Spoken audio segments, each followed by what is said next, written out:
Hey everyone, this is Steve Woods, and I'm out here today. I'm working on part 2 of a home improvement project in my backyard. So we have a pool and we have a 14-foot easement, and because of that, our HOA would not allow us to put a permanent structure such as a pergola in our backyard.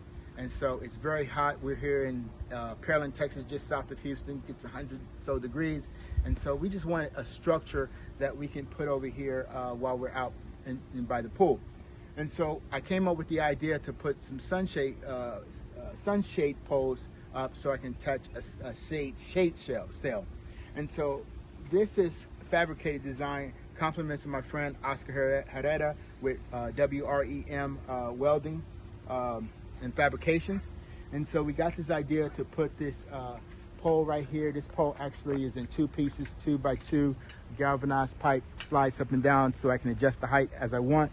And it's affixed down there with a base that's about 24 inches deep and has a post that attaches to this. And I'm going to actually show you what that looks like if you come over here.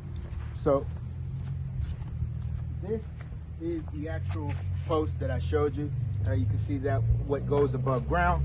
And this right here is the post that he made right here. So this one particular one is 18 inches, and we put the bolts in here.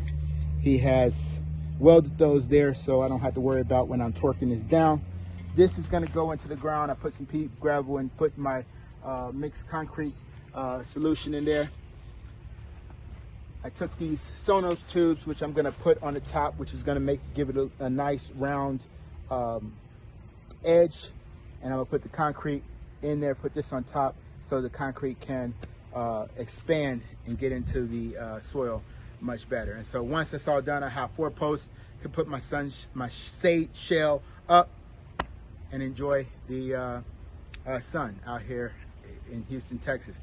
So I want to thank Oscar Herrera, my good friend from WREM Welding and Fabrication, for all your hard work and helping me put this together and fabricate this piece right here. So thank you very much. I'll show you guys what it looks like when it's all done.